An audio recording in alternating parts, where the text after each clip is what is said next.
Everyone.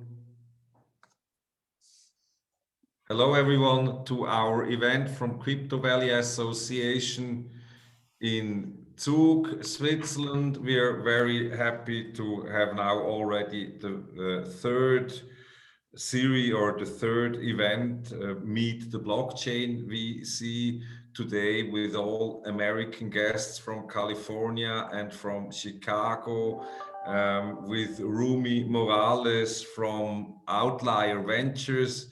And she has also led previously the venture of CME Group and was executive director at Goldman Sachs.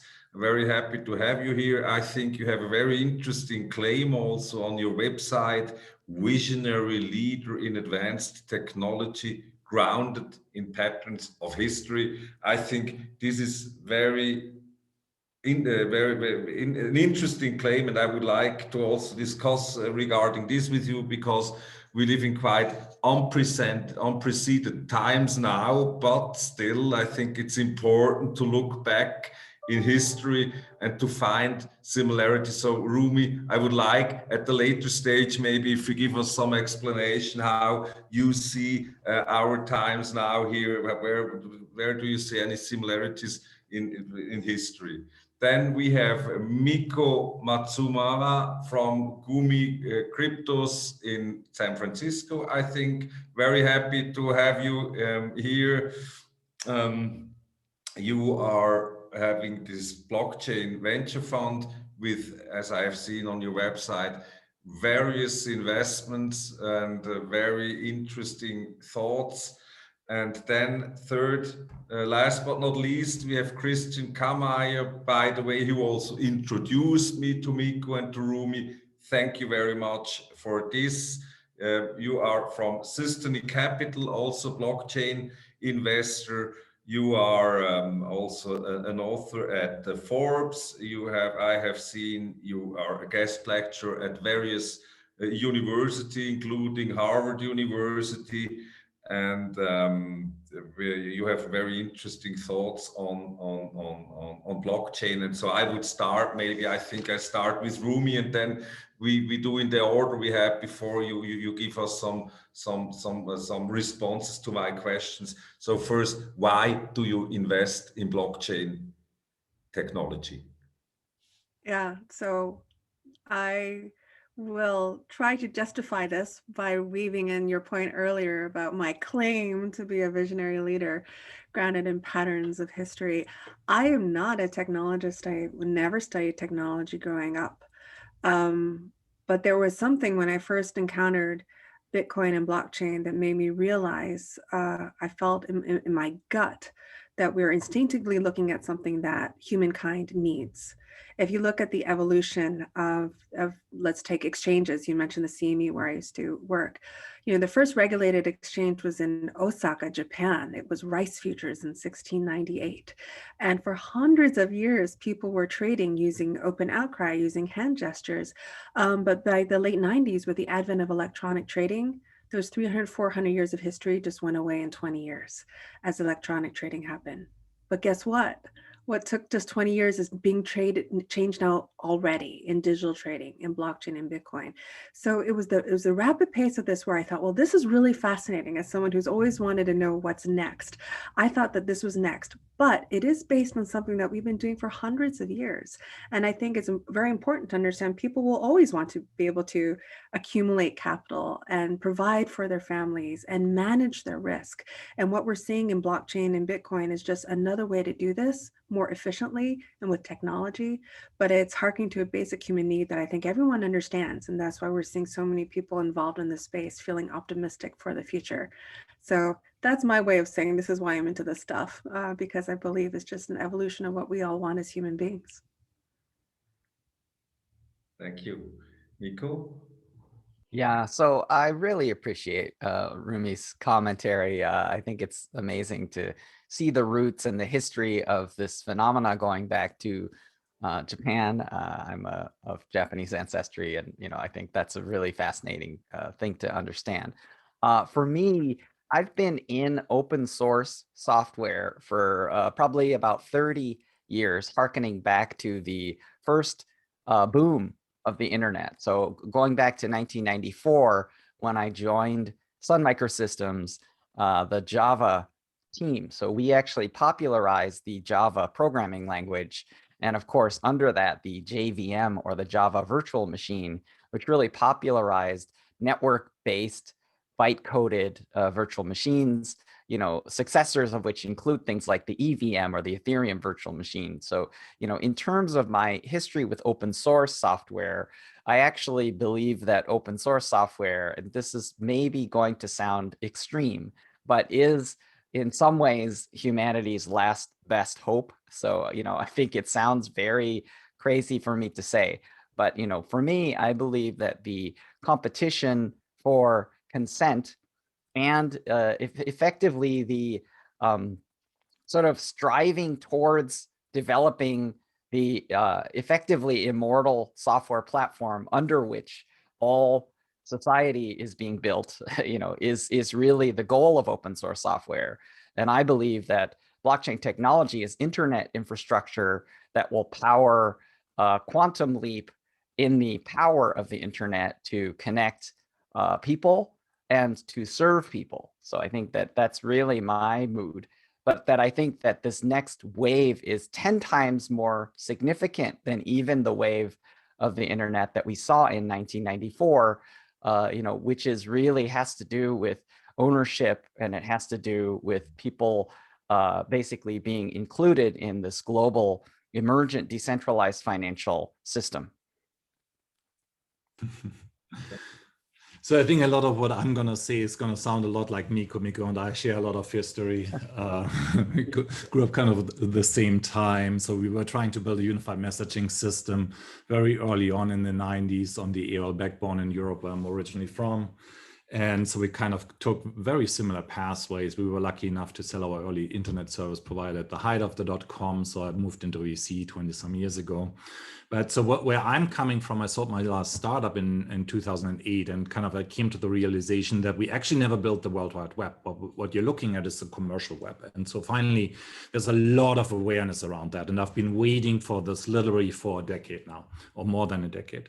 And so the larger point here being is that all the algorithms that you see implemented on any of those websites are typically driven by capital formation, but as a subset of capital formation in the legacy form, as in the objective here being increasing shareholder value. And that creates a lot of externalities. And now there's a lot of regulators actually honing in on these externalities, i.e. Google, Facebook, and so forth. What they're really selling is social engineering as a service, right? So we're still at this level where people think they're selling data, but they haven't been selling data for a long time. This is what they really do.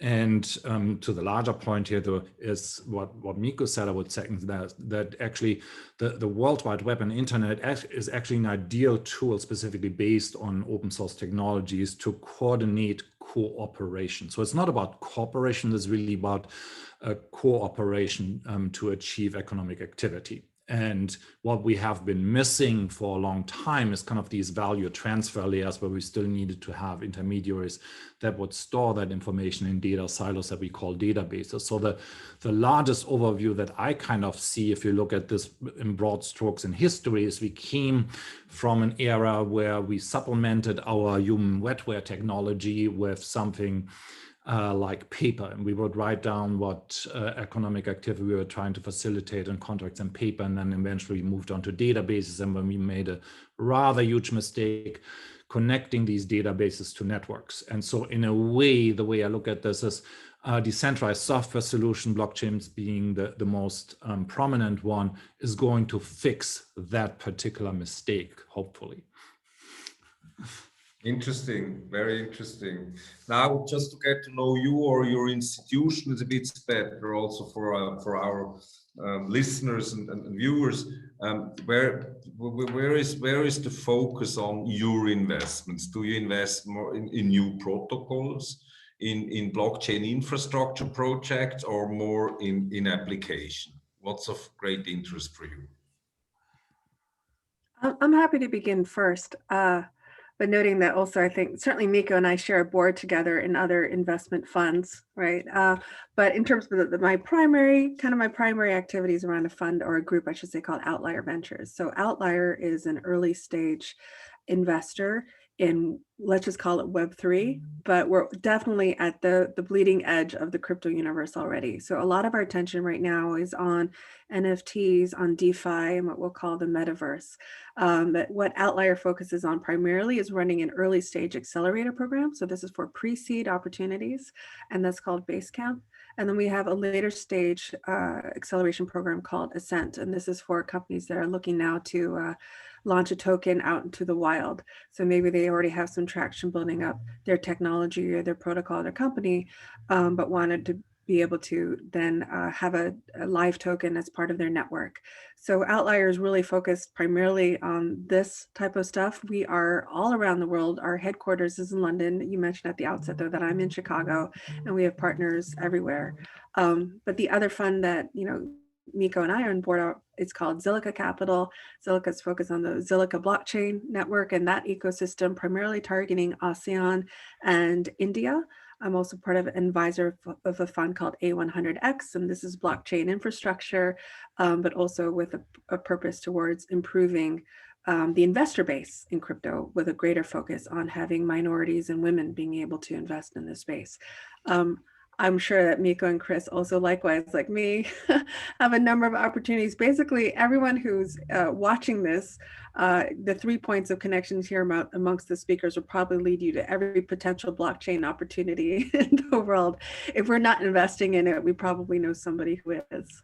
But I'll stop there. Miko, go ahead. I'm happy to jump in. So, Rumi, that's absolutely true. And, I feel like, obviously she and I, we're on the board of Zilliqa Capital, but of course my primary affiliation is with Gumi Cryptos Capital, or GCC. So GCC has made about 30 investments to date, ranging the stack. So we go all the way down to layer 1, including, so we have a novel space-time consensus portfolio company called Space Mesh.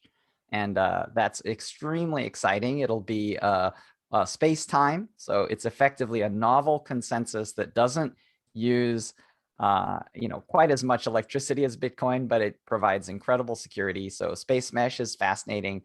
But we have actually done lead investments all the way up and down the stack. We have smart contracts like Agoric, and we have Plasm. We have a whole bunch of fairly low-level investments in the infrastructure stack, which is my specialization. So I'm going into open source developer platforms. So that's really an infrastructure orientation.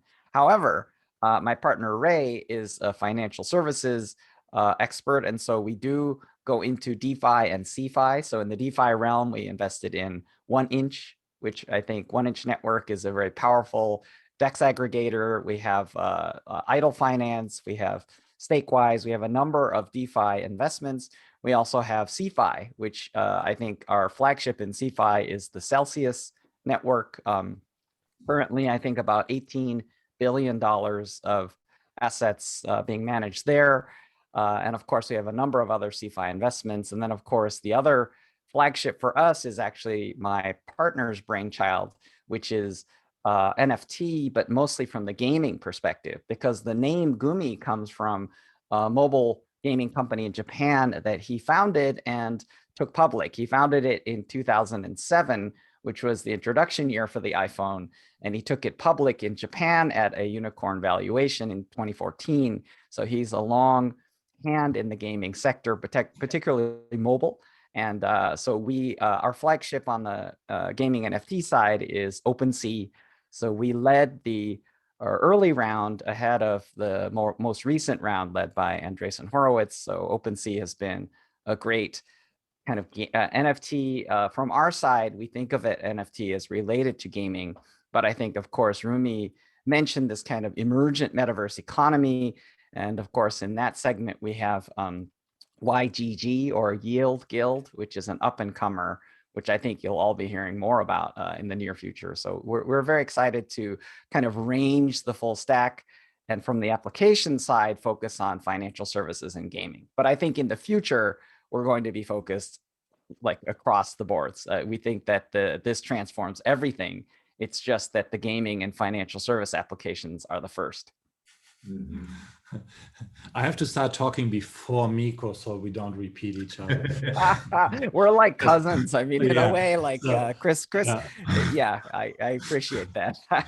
So we have been investing in multi-massive online player games and voice over IP solutions for 20 years, and those two topics share a lot in common with what we invest in now. And like Rumi and Miko said, we invest into the entire stack. So we started investing in NFT solutions 3 years ago, and we're an investor in Mintbase, which actually kind of you can build an OpenSea using Mintbase, right? So it's actually the original building blocks. But then also, I think most importantly, it's important to understand that we're building the entire stack. So blockchains is kind of on the base layer. Below that, you got all the Web 1.0 technologies like your SMTPs, TCP/IP, voice over IP, and so forth. And then above that, you also see new development, specifically as it relates to naming and addressing. So you got decentralized naming protocols. So we think FIO has a lot of value, Handshake, unstoppable domains, and so forth, because now, and that has been very prominent as of late, it's very easy to deplatform someone because all these systems are centralized. So the last resort is always to just go to the ISP, go to the person who is providing the naming service, and then simply cut that off. So, but yeah, then on top of that, like Miko is wearing his keyless shirt, is important to then onboard quote unquote identity in a new way. So right now, and that's kind of a very high level description that probably requires a lot of explanation, is we're really changing the topology of the web. So the current web topology is such that you as an individual are being treated kind of like an oracle function, something that spews out data, the network collects it, stores it, distributes it across those individuals that want to influence your behavior, and then monetizes that. So the reverse of that is where you are the agent within the system. And so a lot of times you see these new regulations coming out that require something like the right to be forgotten or something like that, right? So that's rather naive. So something that's digitally observed, you cannot forget. It's already copied 1 million times at the second it enters the system. So the only way of invalidating those legacy systems is give you back agency over your own, let's call it data for this discussion. It's more than that. But the larger purpose here being everything works kind of backwards to that end. So what I mean by that is, so you see a lot of systems today still being built on this old paradigm. The old paradigm I would call kind of this username password paradigm. So the account-based systems, and so that includes banks, but that also includes everything else. And that's our starting point where we start to look at. It's like, how do you, as the actual user of the system, regain agency over that information? And right now, a lot of these systems are still limited to digitally native solutions. So that's why we are in the entire DeFi space is all based on digitally native solutions. So the largest value at the end of the day, and that's what we are getting to, is on the decentralized application layer, right? But for that specifically, we need to start onboarding identity and assets to those networks. I'm going to stop here because I tend to go too long about these topics, because I'm super excited to finally see these in the world. I think, I mean, this is something very important. If you see now big tech companies, of course, where they make their money from, I mean, it's a handful of companies, and basically they earn on the identity also of their client. And of course, it will be very important to regain ownership of your own data, and to invent or to establish tools which connect the individual with its data in the web. And I think this is something for sure already now very much and often discussed, and something very interesting also maybe for a next event to discuss in depth, exactly, to well discuss it. Now, I have another question, Chris. Now I think we start with you, because it's a bit unfair if you're always the last, even though you have always very interesting words to say about. So I want to know now, if you invest, is it only in equity in company you're investing, or are you also investing in tokens? And now with tokens, are you also investing in very early token projects where they are not yet listed, not publicly tradable, or what's your view or your? Yeah, so historically we've done a lot of token investments in our first fund. The second fund will be more equity heavy, at least that's the plan. But at the same point in time, we have to be opportunistic. We have to see, where is the value being created? Is the value being accrued to an entity, or is the value being accrued to the network, right? You need to be able to discern that. And then more importantly, and I think that's still very little understood, you got to actually understand what is that particular token for. I mean, we have a lot of tokens now. We have like more than 9,500 tokens being listed on CoinMarketCap. And we have this very unsophisticated frameworks for these. And you see regulators come up with new ideas how to classify these, but most of these aren't really static, and then B, it's kind of the old Mike Tyson quote: any time goes out of the window, any plan goes out of the window once you get hit in the face. And it's kind of the same thing with releasing your token in the wild. You might have one intention, but the community has a different idea how to use that. I mean, the most prominent example is obviously Bitcoin. It can never be peer-to-peer cash because of its monetary policy and other things. But the larger point here being is that we really have to kind of take a step back and let the technology develop. At the end of the day, we're technology investors. So we take a very nuanced look at every individual token. At the end of the day, it's like every token is really just the peer-to-peer bearer instrument of a public blockchain. That's your starting point. And then you need to see what other facilities you attach to that. So there's a lot of talk about what is a stable coin, what are various variation of the stable coins, or what are security tokens. I think these are rather vacuous. You just want to observe at the end of the day, using the scientific method, just take a snapshot. What are people using it for? What's the actual use case, right? So in the prominent use cases, if you look at something like Tether, what's Tether's use case? Tether has the largest market cap for any quote unquote stable coin. And what are people using it for, right? They're using it to stay in crypto. They're using it to not incur a penalty to move back into fiat. So that's its use case. No one, I mean, there's very few people that use it for payment, or there's people that use it for lending too. But the larger point here is you need to kind of work backwards from what's the utility, what's the use case, if you look at these as technologies, not as a speculative element, but what is the long-term viability of these solutions from technology perspective. So as a VC, we take a 5-10 year horizon when we allocate to something. And so you can already see right now, just taking a snapshot, what solutions are being used for what. So regardless of what the white paper says, right? I'm going to stop here because I want to give the other people also a chance to talk. Happy to jump in if that's all right. Yeah, so I think that really what Mike Tyson was summarizing is really the work of Helmut von Moltke, who's basically a German war strategist, and he basically said that no battle plan survives contact with the enemy, right? And of course, I'm not sure Mr. Tyson was intending to summarize him so nicely, but he basically said, everybody got a plan until they get punched in the mouth.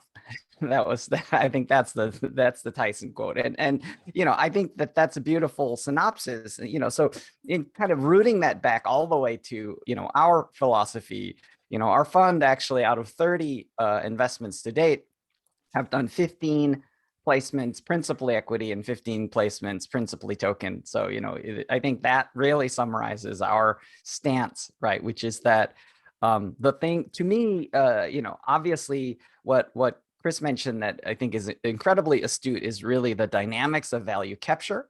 So, value capture is essentially the principal gating factor. But if I were to add anything of note or interest, it would really be about things like governance, right? So from the governance perspective, the thing that we focus on as investors is we really focus on alignment and long-term alignment with founders, right? So in essence, if there is uncertainty in the early stages, as there always is, we generally want to align to the founders. We'll accept lockups like founders, will accept, but in a sense, if we're sitting in tokens and the founders are sitting in equity, we won't move ahead with a structure like that. We just think that's a recipe for disaster. Like we really want to ensure that all the stakeholders have alignment, because we only want to be paid when the founders are paid. So, we're long-term investors, and we're just focused on alignment and proper governance. Right. That's really key to stress. Something that I should also clarify is that Outlier Ventures is not a VC fund. We don't have external LPs. Rather, that we are a group of partners, kind of like the way Goldman Sachs back in the day was a partnership, or Morgan Stanley was a partnership. So the partners would be contributing their capital into the company and to the deals that they would invest in. So at Outlier, we are really committed completely with the founders in the program. We can also be very patient because we're not expected to generate returns to some external person who perhaps is less interested and less invested in the vision of the crypto industry and why we're doing this at all. And very similar to what Miko was saying around, getting punched in the mouth. Like, I think every blockchain or any VC in general should be very, very flexible. We are realists here. Obviously, we are optimistic realists, but realists fundamentally, and want to be able to strike the best possible deal. So even with the Basecamp Accelerator program that we have at Outlier Ventures, we are providing immediately $50,000 in funding for 6% equity and tokens.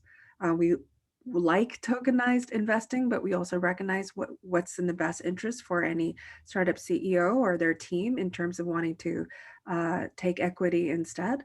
You don't want to push someone into a token if it doesn't make sense for the business model or for the vision of actually how to best execute a company. I will also say, I mentioned earlier that between Miko, Chris, and me, we probably have so many other touch points into the blockchain investing universe. As you mentioned, Martin, in your introduction of me, I ran the venture arm of the CME Group, which is a corporation, and increasingly you're starting to see corporate VCs or corporations start to invest in the space as well. So for any startups that are interested, please know that it's not just your standard financial VCs that you might want to turn to for an investment, but certainly corporations can often be very valuable strategic investors in what you're building, but also be mindful that there's a reverse side to every coin.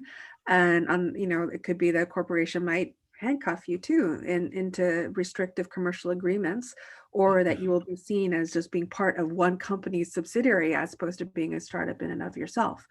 So you have to be very mindful of being too associated with a corporation if you choose to get them as an investor.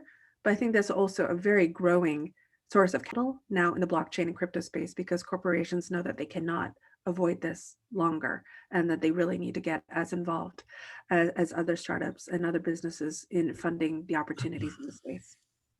I think this is very interesting.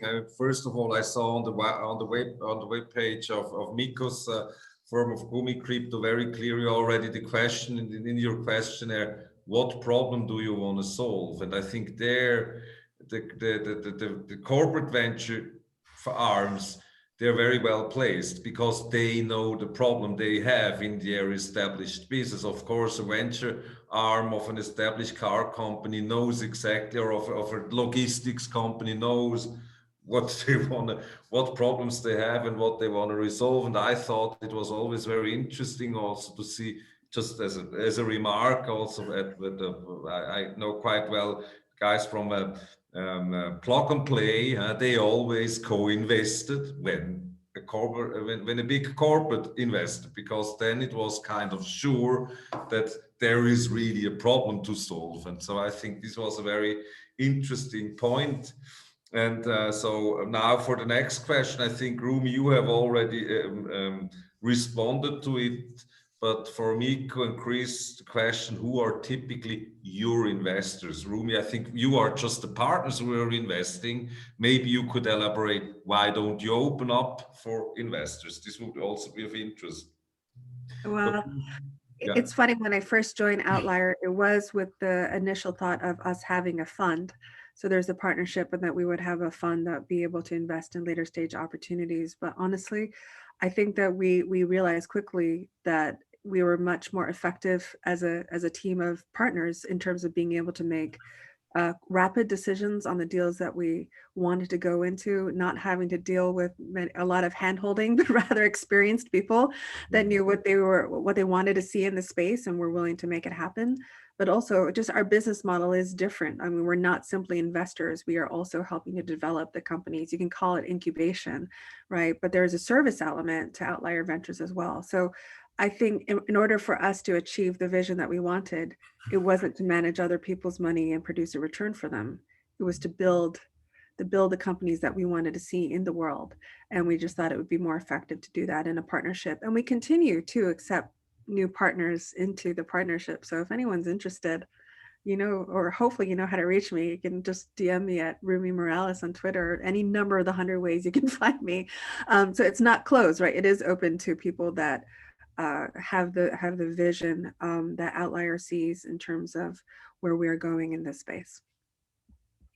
Yeah, I think we have a very similar history yet again. So my partner Carl formed the Ethereum meetups here in Orange County 6 years ago. That's how we met, and we kind of started to see that we have the same outlook on investing and how we think about technologies, which is we think about them as scientists and use the scientific method. So for the first couple of years, we really started to write theses on how we thought the technology is going to change economic activity at scale. And then we used these theses to run them against startups in the space, because every startup in essence is an experiment on these ideas. And so now for the first fund, specifically because we're still doing this research, we didn't actually allow limited partners into the fund. And so after having this peer review done 600-700 times now, we feel really confident that these theses and plus the investments are proving it as well have really sound footing. So now for the next fund that we just opened up, we actually will let outside capital in. Miko, maybe? Miko.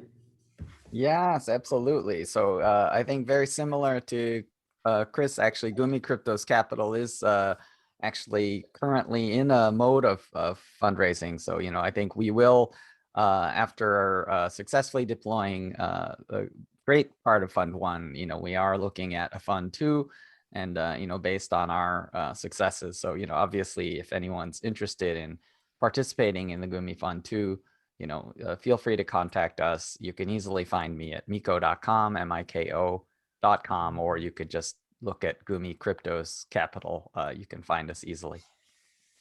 Excellent, thank you very much. Now, what maybe another question: if you invest in companies, what are we talking about size-wise? Is this open, big, small tickets? How do you see that? And maybe just also the other question, which is related to it: do you act as lead investor, or don't you like to play this role? I'm happy to start. So out of the 30 placements we've made out of Fund 1, we've been a lead investor in 9. So, we're a conviction gated fund. We absolutely are happy to lead. Average check sizes are pretty much exactly 500K or thereabouts, so that's kind of where we sit. We definitely have gone north of $1 million into deals. We do reserve some follow-on capital, although with a kind of nano micro scale that we're in, at a $30 million fund size, we don't follow on all that often, but we do preserve and defend pro rata often, and we really are interested in backing the best entrepreneurs. So I think the next fund will likely be larger for that reason. Yeah, in the outlier model, it's a little bit different. As I mentioned, in the early stage base cap accelerator model, the immediate funding is $50,000, and that'd be for some combination of equity and tokens. We also provide an optional repayable advance to help cover initial legal costs for entity setup and fundraising. But also provide startup resources, legal back office support, and up to $200,000 actually total funding available per team. On the Ascent program, which is again the program that's almost acts like a digital capital markets function, where we help companies launch their token, that would just be a percentage of the total token amount raised. So our success is tied in with the success of the company, and we only get paid by how well we do for you and the amount of fundraising that you're seeking in the crypto markets. So that's, I mean, in general, how we like at Outlier to function, is that our financial success is tied in with yours, and that the terms are such that it enables you to grow successfully, without also feeling, with also being supported by the overall services that Outlier provides, everything from legal, back office support, marketing, communication, so on and so forth.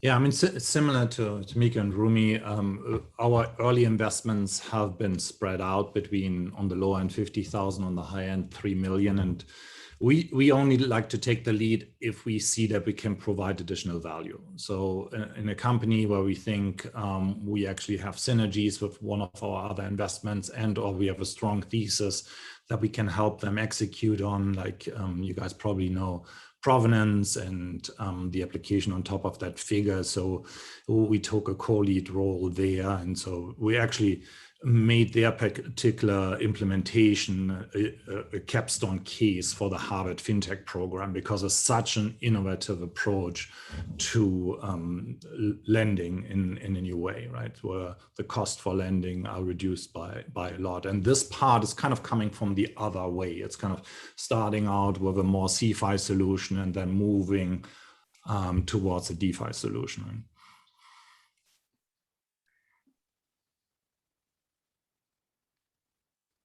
You're muted, Martin. Martin, you're still on mute. Yeah, now it's, I think it's good. Famous Zoom words, you're muted. They muted me, they know why. The administrators. My question is, how do startups find you? Do you wait to get approached, or are you actively prospecting yourself? Happy to kick it off. We are absolutely on the go. I think, from a Gumi perspective, we are beginning to be signal producing in the NFT space. So, we are actually sought out by entrepreneurs coming from that region, and also things related to the gaming area. So we do see tremendous inbound deal flow. But in general, we really do kind of continue to seek out partnership, and we continue to seek out referrals. So, we're constantly, really on the go to try to find the most interesting opportunities. Yeah, I'll go. We have been part of the ecosystem from the very early days. As I mentioned, we founded the Ethereum startups, the Ethereum communities down here in Orange County in Southern California.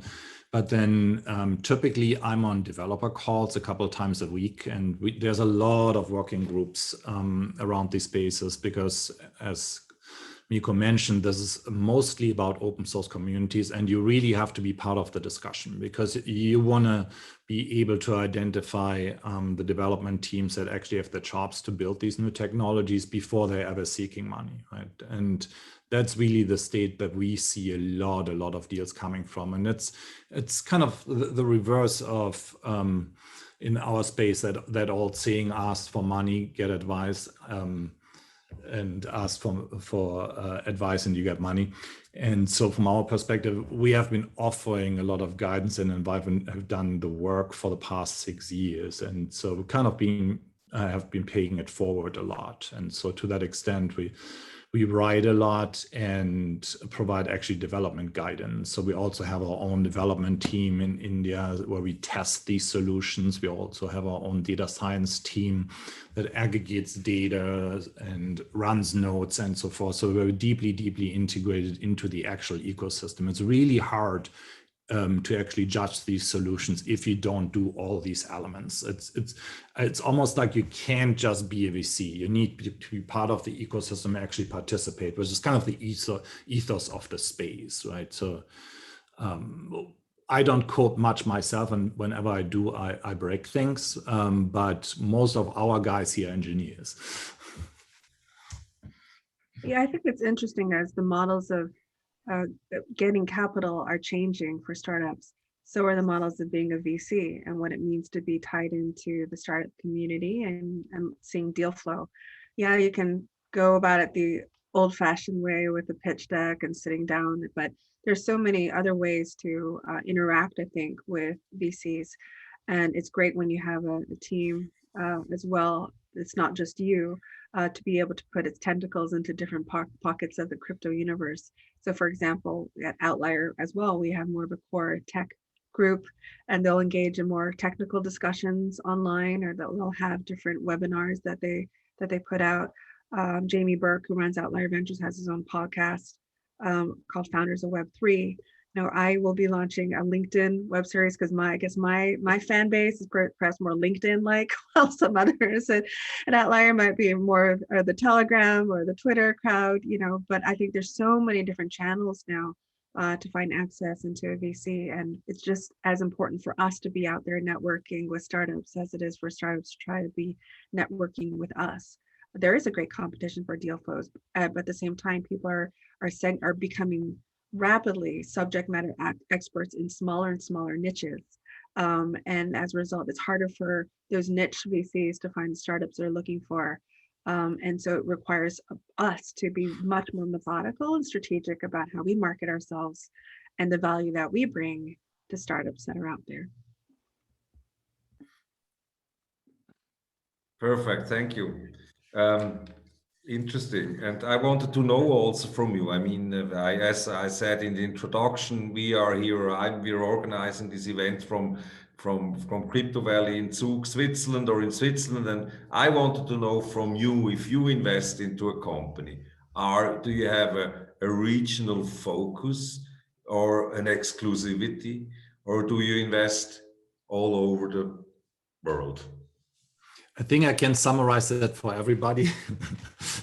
I think everybody's investing all over the world. So we have investments in your neck of the woods. We have investments in Italy and Portugal, in the Middle East, in the United States. But overall, what you'll also see is that a lot of these teams are actually distributed, right? So you might have an entity that's a Delaware Inc., but then you have teams that are situated all around the world. So we're absolutely agnostic, and we look at these technologies as addressing global economic systems, right? Nothing that's really country specific. I don't think anything that's, well, not anything, but most things that are country specific probably won't scale all that far, because there's this tendency that we've seen actually a lot where people try to build technologies to adhere to local regulation. That doesn't work well, because at the end of the day, regulation is actually addressing people, right? So regulation is not addressing technology. So there's this typical fallacy of saying, well, we're going to have like a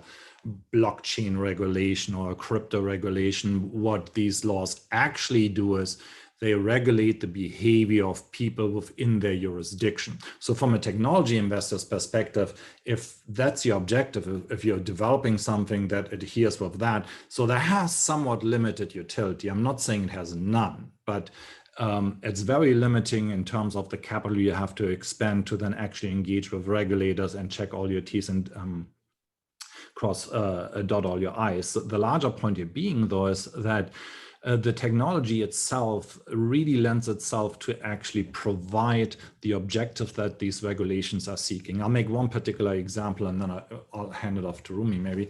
So right now, the big problem, quote unquote, in our space is this whole pesky idea of know your customer. We talked in the pre-roll about this, like banks do this dragnet approach to even when you're just opening an account. Remember, you didn't even send funds.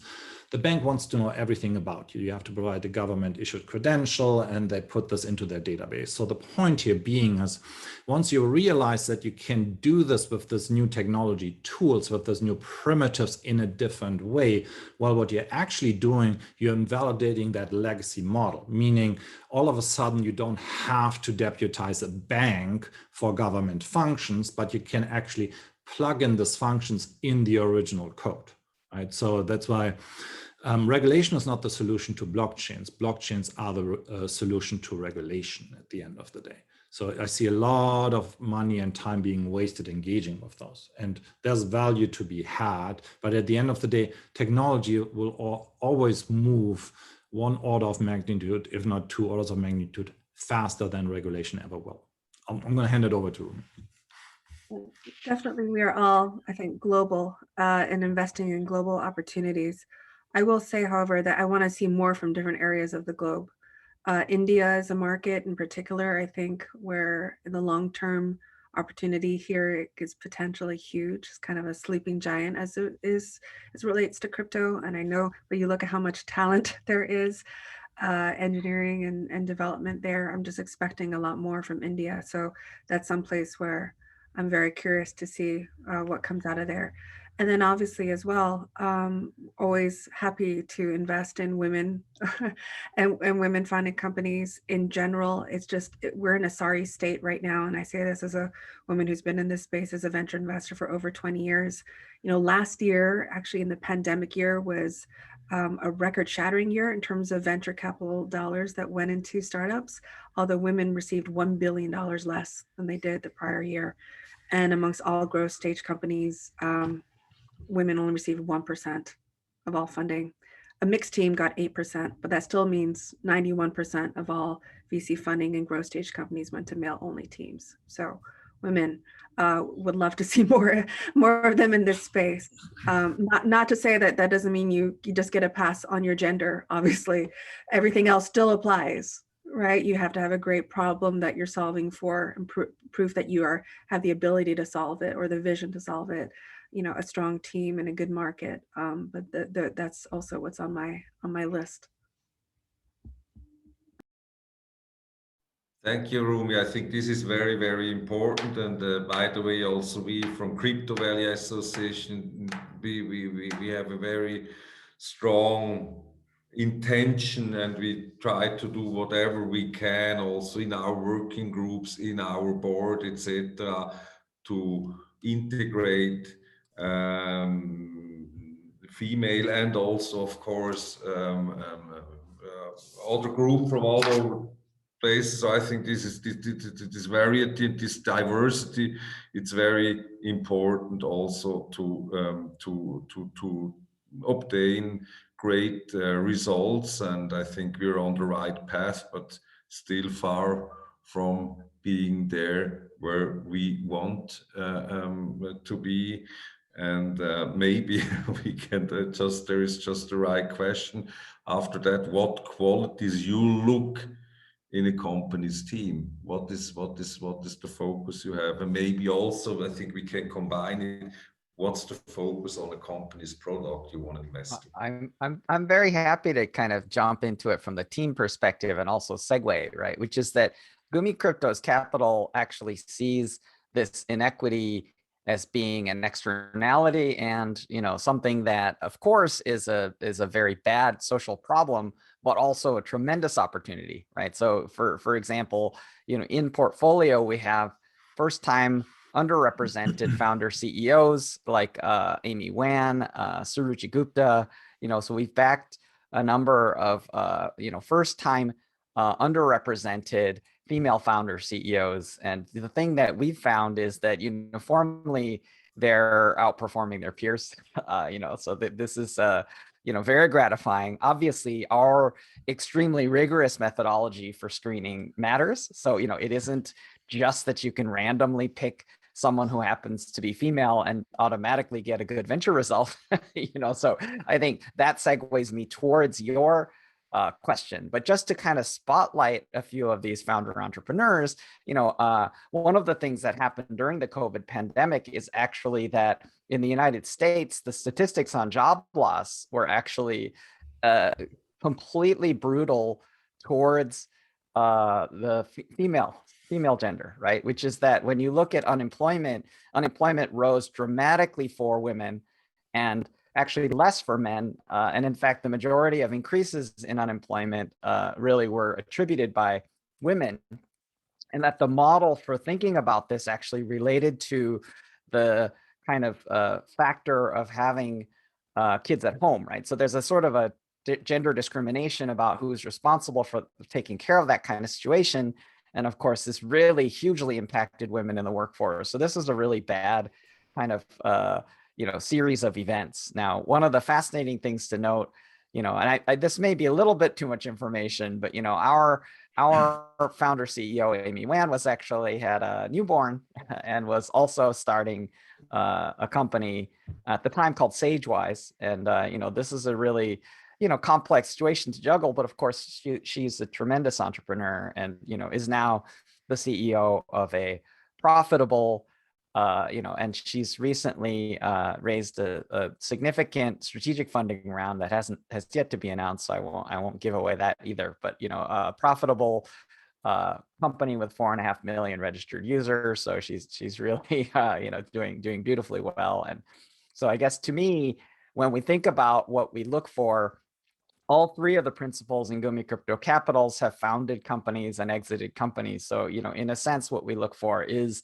what we call the Gumi corn founder. So we really look for these really very starry-eyed individuals who have tremendous kind of fortitude and guts and execution power, so for us, like, that's a baseline.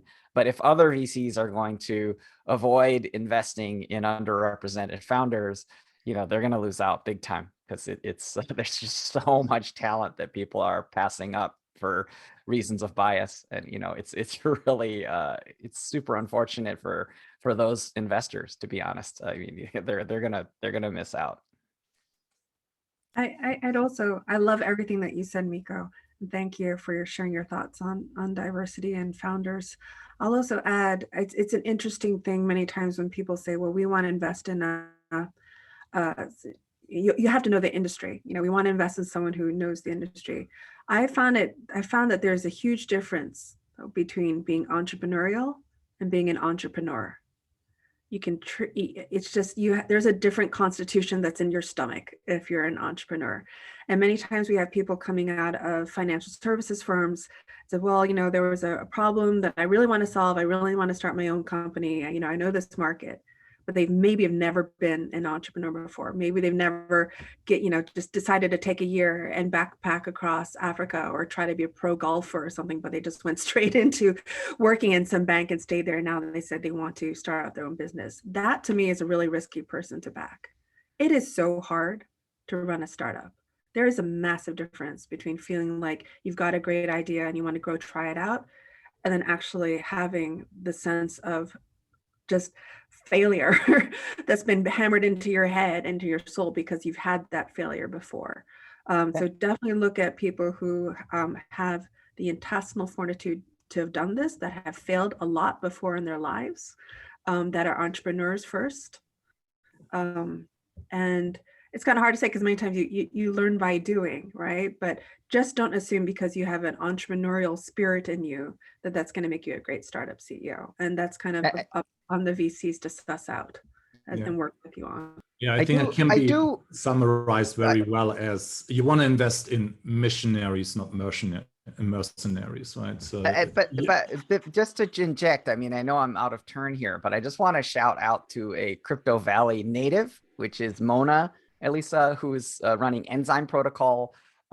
She in some ways is pattern breaking against what Rumi said in some ways, which is that she spent, I think, 7 or 8 years at Goldman Sachs, and it had this kind of incredible success track record. So success after success after success. Now, she did try to launch. I mean, this is all covered in my interview with her on my show, the Miko Bits show. But like, in a sense, like, she's very pattern breaking because she's shown tremendous fortitude, with the Melon protocol and now Enzyme. So, it's a very, very interesting thing. And obviously, she did try to launch a small hedge fund, which was a struggle, and that I think catalyzed her entrepreneurial journey. So I do think that it's not a completely unbroken line of success, but like a really, really exciting and interesting person to study. So anyhow, I want to pass it to Chris, but I just wanted to shout out a Crypto Valley native, someone who's really making waves.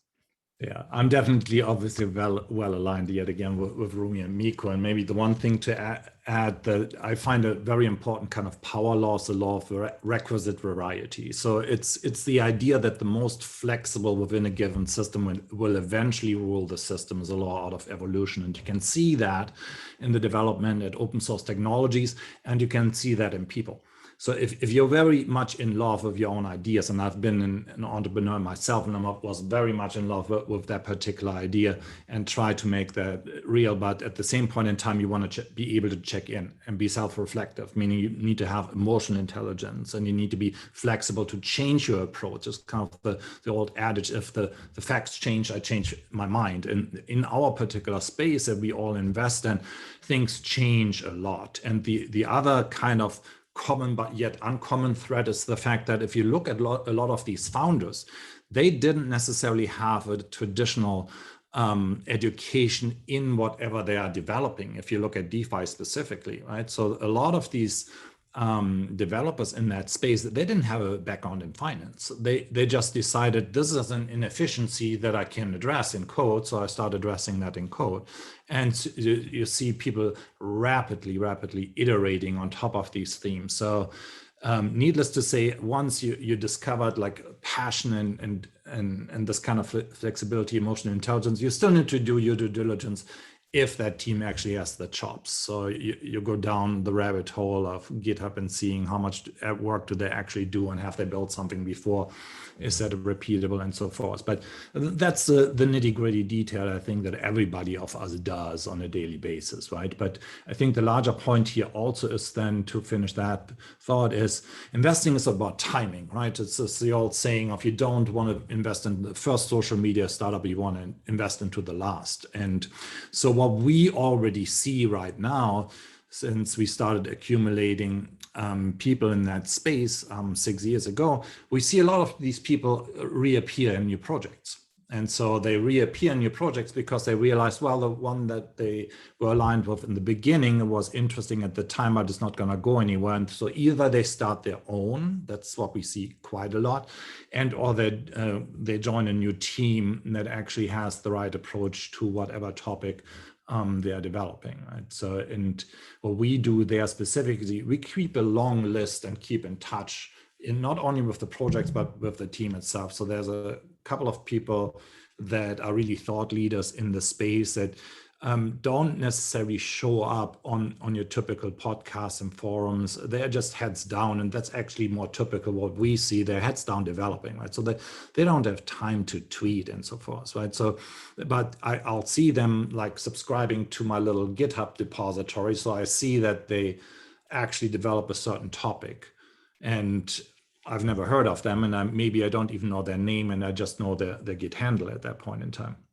But the larger point is I can actually see the quality, and I think that's also an overall trend for the future. So you don't necessarily look to a particular person, you look to their body of work. What have you done? And I would love, and I end there, I would love to see actual solutions being built around that theme, because there's only so much I can glean from your LinkedIn profile as one example. LinkedIn just provides you with a presentation that you want other people to say. It would be way more useful if I could harvest whatever you actually engaged with. And I want this for myself, right? I want to see how my skills are actually increasing in one particular area to identify the ones that I'm not good at. So that's really hard to assess.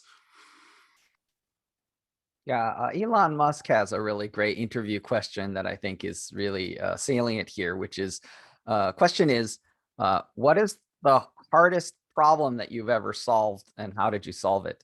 Right. So, you know, if you ask someone that question, you're going to really be able to tell if the person's a real thing. Right. Yeah, I think that's the right thing to ask. I would know what to answer, but I don't do that now. And we have. I mean, it was great. I think we went quite into the deep with and really gathered lots of information from you. Now I have some question also from our viewers. So I have one remark from Drew, and he wanted to say that Thedra's use case, it's also important for blockchain application like NTFs, and that these stable coins allow NTF market freedom from price fluctuation like Ether. Maybe Miko, you have mentioned the NTF space. I think it's in everyone's mouth now. It's something very interesting. maybe also give us a few ideas on how you see the developments of the NTF space, NFT space in the next few months, yeah, I think this is a misunderstood space. I think a lot of people are focused on this idea of the NFT as kind of the asset, right? And I think people are confused because they're like, oh, I own this NFT, right? And obviously ownership is the foundational element, right? Because obviously ownership is a right, right? So to me, when I think about and reason about non-fungible assets, what we're really talking about is a unique kind of thing to which you can have rights, right? That's the thing that I think matters, right? So think about an NFT as a key. And the question that I think we need to ask ourselves is, what is that the key for? What does it unlock, right? So it can unlock an experience, it can unlock a car, it can unlock a house, it can unlock, you know, and when we talk about rights, like the thing that's super important is like the right of ownership is a right, right? But the thing that I think is interesting is that there are almost an infinite number of rights that can be conferred through through an NFT as a signifier, right? So I think that to me, when I think about this space broadly, you know, I think that we're really, as part of an internet infrastructure, you know, NFT will represent the rights to all intellectual properties, right? And then the thing that I think will happen next is that it'll actually become the rights to all real properties. So, you know, I think that that's, so if you think about how NFT as an internet infrastructure, it becomes what I call an object-first infrastructure, first with digital objects, and then of course, eventually with real objects.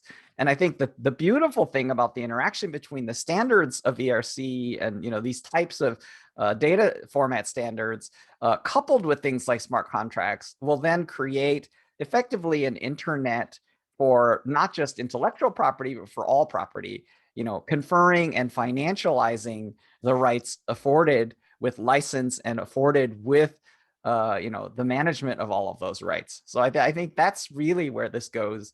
And I think people are, you know, right now are just focused on the right of ownership. And in a way, I think they're really interested in things like digital collectibles, but, you know, that's certainly just the raw beginning. Yeah, we wrote a long thesis about that. If you want to go on Hacker Noon and just look for NFTs for the real world, we wrote a thesis about this about 2 years ago. So my expectation is similar to what Miko just was saying. There's going to be a digital clone for any real world item. And the use cases are so obvious once you start to look around, right? So there should actually be a digital clone before you even create the real world item. So you can start to attach metadata to that. And so in our local meetups here, we made an example 3 years ago. I think that resonated really well. And by the way, if you were at the meetup and you got one of the NFTs that we minted, please look it up because it's worth a couple $100 million, a couple $100 now. But the point there is, so if you can think of things like a vineyard, which produces, let's say, 100,000 wine bottles every year, you could, in theory, produce these as NFTs first and then start creating a futures market for specific items where every NFT represents a particular bottle. And so once you track it along the supply chain using other supply chain IoT supply chain solutions, attaching additional metadata to this, i.e. how was this item treated along the supply chain? Was it exposed to higher temperatures and makes it unuseful for consumption and you want to reject delivery at that point in time? And then you as a consumer might in the near future be able to just receive the digital clone with the real world item. So you actually have the provenance of that item, can also see that it's been treated in a particular way and make it immediately again available to a secondary market, right? And all of that is not possible right now, but you can clearly see the blueprints for these. So we made one particular example for the automotive industry for one particular company here in California. And just the damages today that you cannot do this. Think of something like car recalls. That's billions of dollars in years and in damages. And the point there being is because you cannot identify just particular badges of particular items that went into this product that make it hazardous, so you have to recall all of them, right? And so you can see this across many, many implementations. So we have a whole circles that ticket solutions. I think that was something that Miko pointed towards, a lot of supply chain solutions, but any right or any asset. The point that being right now, everything is very much limited to digitally native assets, right? And that's a very small sliver of the universe, considering that there's so many more real world items. But the chasm that we need to bridge here is that the current standard is very simple, right? So what you're really getting is a private key to some entry on a blockchain that you can actually manipulate. So you get possession, right? The ownership part, specifically if it comes down to physical items, require enforcement in the real world. There's a lot of work to be done for that. That's the point that I'm trying to get over to all of our projects that are developing there. There's immediate utility to be had if, when, where you employ these solutions in a way that you can enforce these rights in the real world. Because right now, I don't think your lawyer will have much chance using your blockchain entry in terms of enforcing your crypto kitty delivery or your real world kitty delivery if you show up with your private key there, right? And so there's still this kind of whole nation state real world regulatory framework that you need to be able to facilitate for the time being until when we actually have things like deeds that are digitally native or car titles that are digitally native. And then most important, and then I be quiet about that, is like things that pertain to your individual are digital natives. The most prescient example is voting, and then things like digital bearer instrument that certify or attest or speak to any facility of you. So if you got vaccinated, chances are you got this paper card. I mean, that is a ridiculous technology given the state of technology, right? That we have paper cards that are people are carrying around with them to show that they have been vaccinated to enter a country, board a plane, or whatever it is. And so the point here being, the real digital bearer instrument that we need to create are the one that speak to the human, a digital passport. Right, so that speaks to your identification within a certain circumstance. I'm going to shut up here because that's a topic I can speak to for the next 2 hours.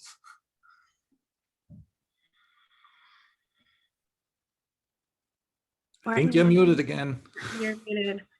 While you're unmuting, I'll just throw in a bone in this general space. Outlier also, we published a paper on what we'll call the Open Metaverse Os. So you can think about it as an operating system of sorts for building upon decentralized protocols, but in particular DeFi and NFTs, and emerging within like the fuller Web3 stack of crypto assets. So everyone can check out that paper on the Open Metaverse published by Outlier.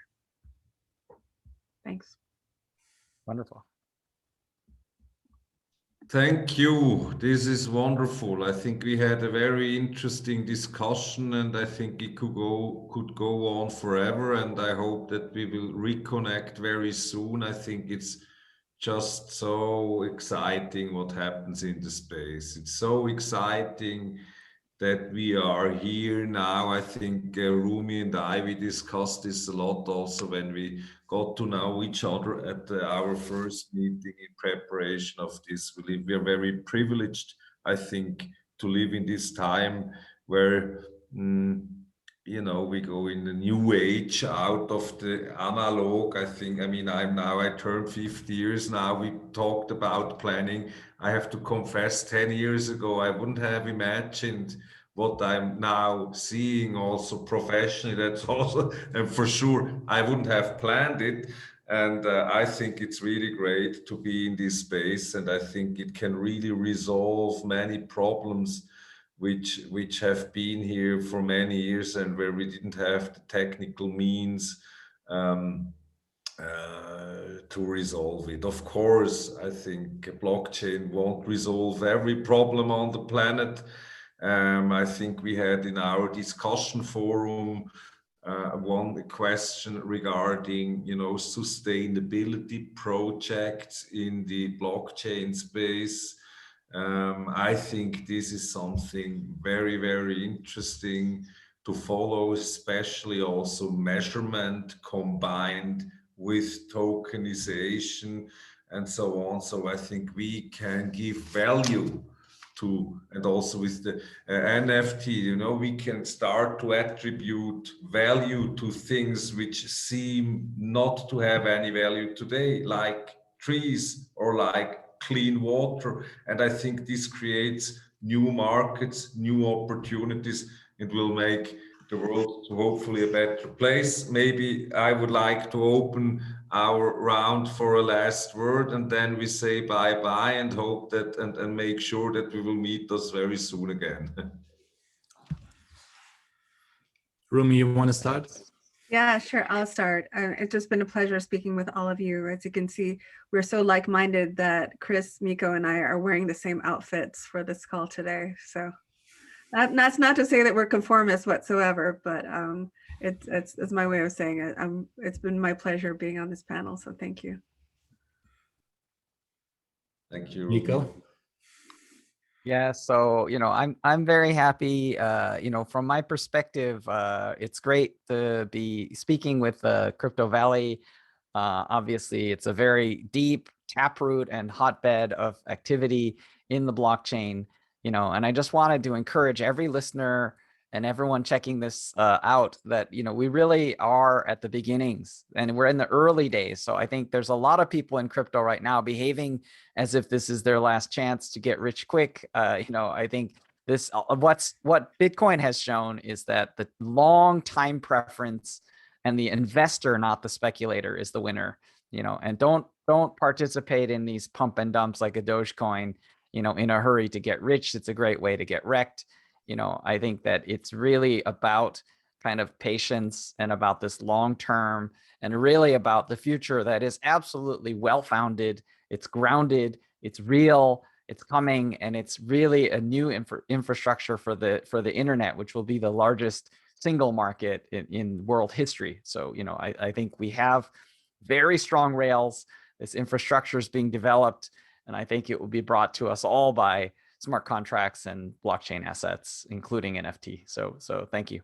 Yeah, to quantify what Miko said, we are in adoption about 2% there, right? So we're about at 2% of users that use crypto in any shape or form. And if you then break it down to actually blockchain users, so people who didn't just buy crypto on the centralized exchanges, it's much, much less. And so the opportunities here are at least one order of magnitude, but probably more like 2 orders of magnitude greater than the first web, because we're not only rebuilding the entire infrastructure of the web, but we're also reshaping capital formation at its root. So anybody that is not looking at this space is missing out, because there's virtually no space that is not going to be affected by this particular paradigm. And you should get into it now, right? There's no better time than today. Thank you all. I mean, I'm very happy that, as I told before, that I found such high caliber speakers for our event, that we have the opportunity here in Switzerland with Crypto Valley Association to be at the center of so many interesting projects. If we think about Cardano Foundation here, Ether Foundation founded here, it's incredibly what happened, even though, and I'm very happy, that we are now also from our small country here, that we have speakers from all over, and that we always lived from a very open economies. As Chris told before, I think our market is so small, it's basically negligent. So we were always used to tackle basically a bigger market than ourselves. And it's great now. I mean, you mentioned this before, Chris, that regulation, there is always an insecurity, but still that this basically very conservative country was able now in high speed to implement the legal framework, which really secures also, token transfer, and creates a lot of clarity also, which is now the foundation to build a new infrastructure, and we are very happy, and we're still willing and working on, building a network of friends, very diverse, very international, with good intentions to make this place a better place. Thank you very much, and I hope to see you very soon again. All the best. Have a good day. You too, Matt. Talk to you soon. Yes, thank you, Martin. Thank you. Bye-bye. Bye.